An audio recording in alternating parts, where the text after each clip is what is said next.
big double dog dare a Peter bitch to run up on me. I dare you bitches. I dare you. I done took all my money, saved it up, and bought me old good chinchilla.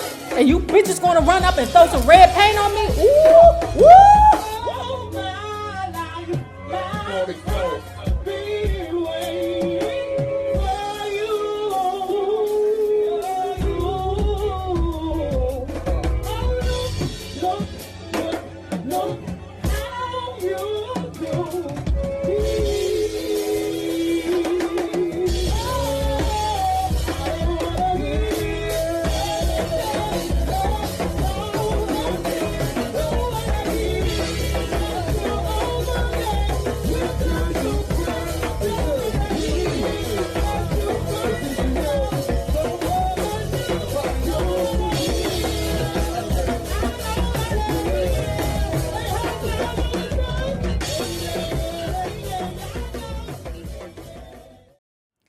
Well, hello there, love bugs. Hello there, Bellas. If you have not already done so, please remember to like, share to Facebook, subscribe, and visit uptopbeauty.com. Today's looky would be our camellia flower and our 640 bar ring in gold and silver. Okay, it is now on sale for $13.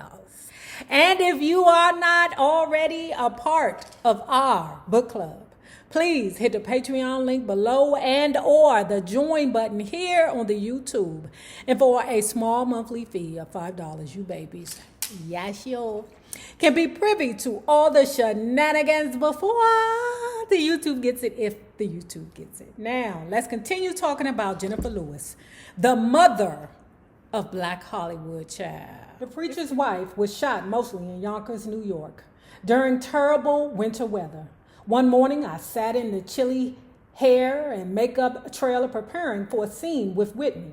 Just as the stylist finished teasing my hair to the roof, I was notified that Whitney had phoned and would not be appearing for work that day. Now, let me tell you how serious teasing hair is. There was a time, baby, where it wasn't just white women walking around with hair this big. We was walking around with hair that big too, girl, and it took 3 cans of Aquanet to keep it there, child. So the fact that Jennifer Lewis sat in the chair to make sure that her hair was this wide and this tall to do a scene with Whitney Houston, you know, almost dying from Aquanet inhalation. And then now Whitney Houston's like, oh, I'm sorry, I'm not going to make it today. Niggas, what? Now the hair just gets bigger and longer and longer and longer. And it's big. You be like, bitch, take some of them bundles out your hair, girl. Everybody know that your hair ain't that thick. You ain't from Peruvian and your hair ain't that black and soft. Stop it, girl. I know your father, girl. I was notified that Whitney had phoned and would not be appearing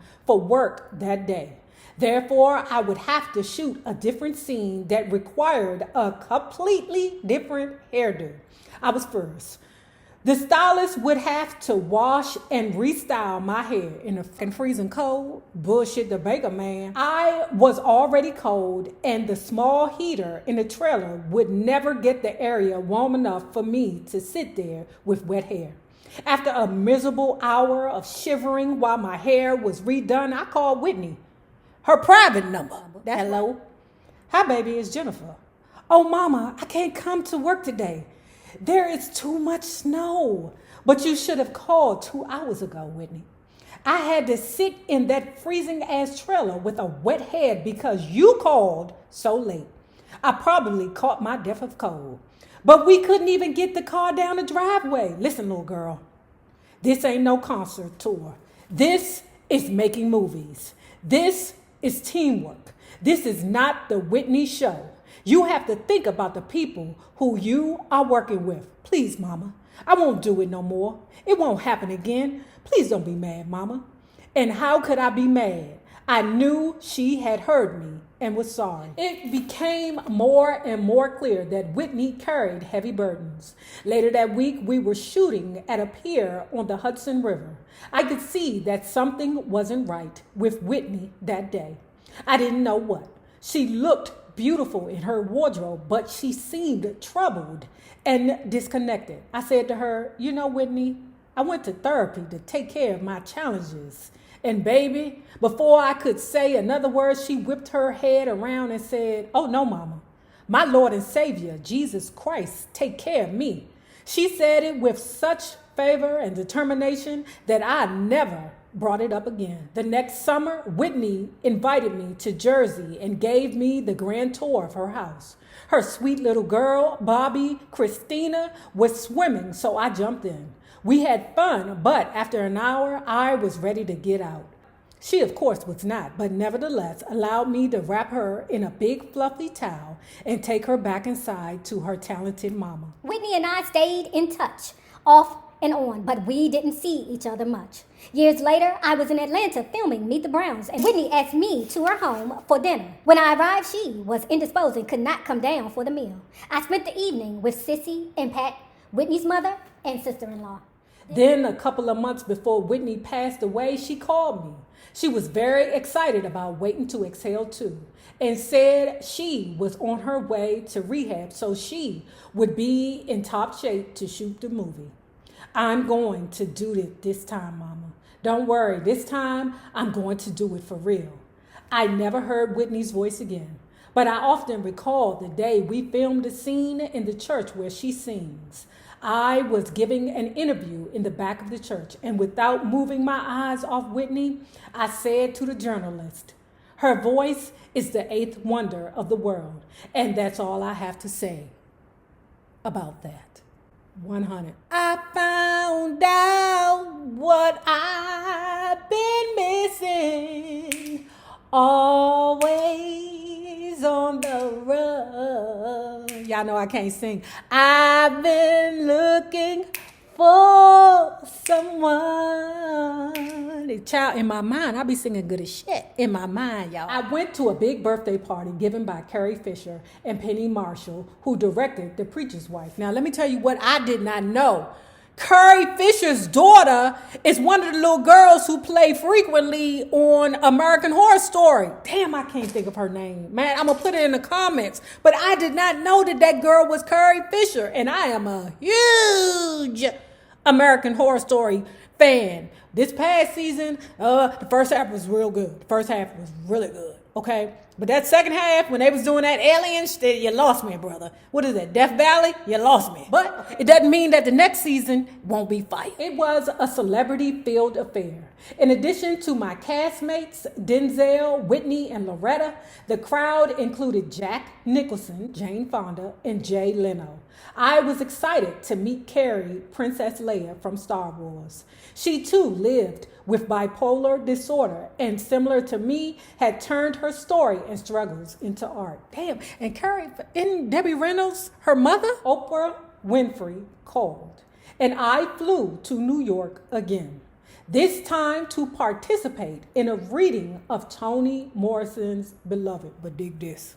Okay, she's sitting around the table, with Beloved, with, what's his name? Danette Glover, okay? And Tandy Newton. Now, what she said was that her and Oprah was bonding while they was doing this reading, right? But Oprah, she an Aquarius, just like Jennifer Lewis. She sees the problem coming down the road, okay?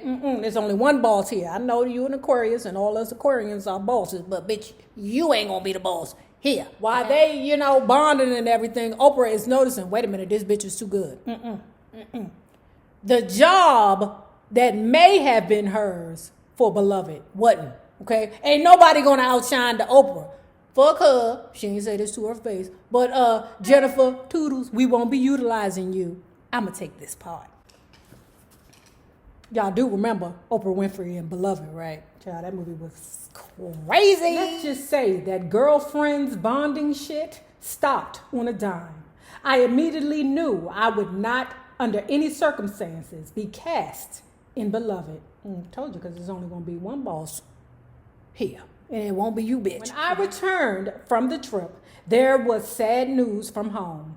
One of my favorites among my mother's 8 sisters and 7 brothers passed. That month, I had a small meltdown because I hadn't had a job for a while. When you're in therapy, it's often one step forward and 10 steps back. But I didn't give up. There is no elevator to success in health or work. I was climbing the stairs against the winds of life. I responded by getting drunk, going shopping, and buying an electric blue fox coat. Sorry, Peter. Ain't nobody think about no goddamn Peter. I told you, one of them Peter bitches roll up on me, I'm gonna get him the nigga. I double dog dare a Peter bitch to run up on me. I dare you bitches. I dare you, okay? I done took all my money, saved it up, and bought me old good chinchilla, and you bitches gonna run up and throw some red paint on me? Ooh, woo. You know how much a chinchilla costs? So that is a life dream, girl. I ain't just wake up. I ain't got money like that to just be like, oh, boo, go buy me a chinchilla. No. In fact, my wife would never. She would think that shit is a waste of money. Girl, a chinchilla? Girl, you better go upstairs and put on that wool jacket I bought your ass. Things picked up when God helped me. My new manager, Barry Cross, made a deal with Disney to do the Jennifer Lewis show, a talk show. To make a long story short, I was basically incapable of asking other people about their lives without going on and on and on about my own.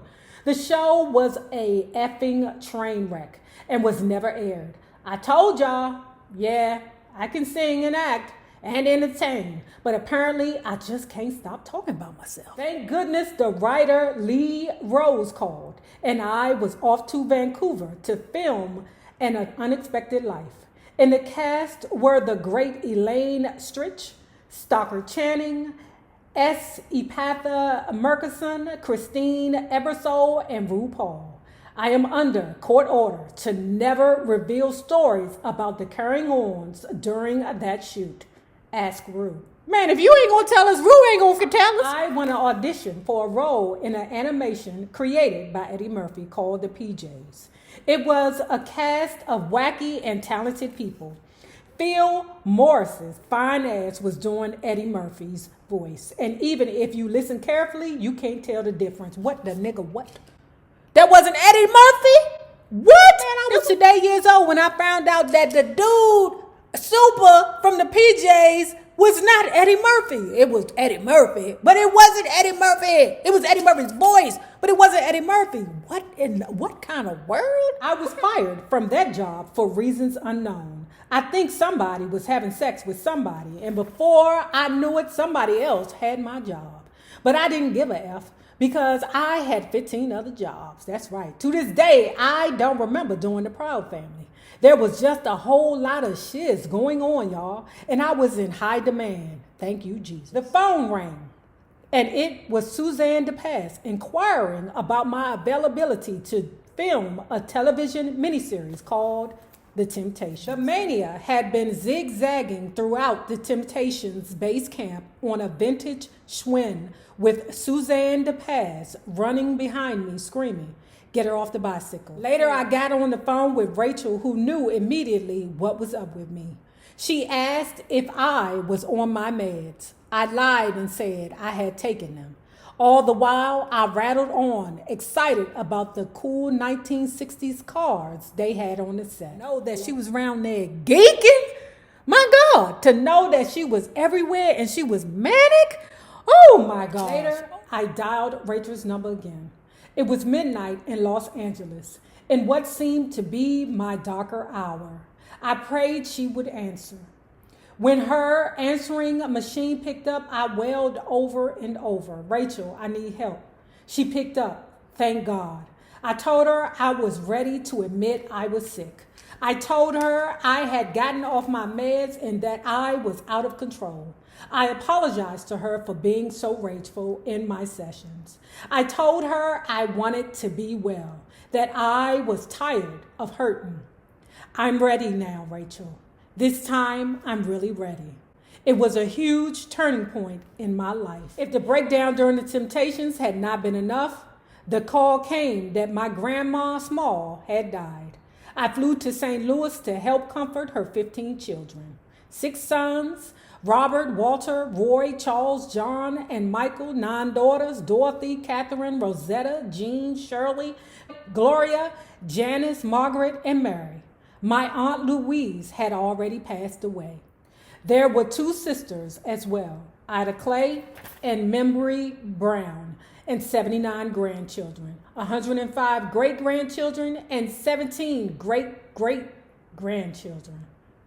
Damn. I needed to get back to Los Angeles, refill my prescriptions, get serious about Pilates, and meditate every day, and take care of my health, mentally, physically, and spiritually. My answering machine was full when I got home. There was Whoopi inviting me to her birthday party, and Bette Midler asking me to do the Roseanne Barr show with her. I learned I had been cast in Mystery Men as William H. Macy's wife, and Oprah's people called to invite me to her beloved premiere. Life was good. I thought the sky was the limit when I asked to audition for Castaway starring Tom Hanks. Tom effing Hanks. Thank you, Mississippi River.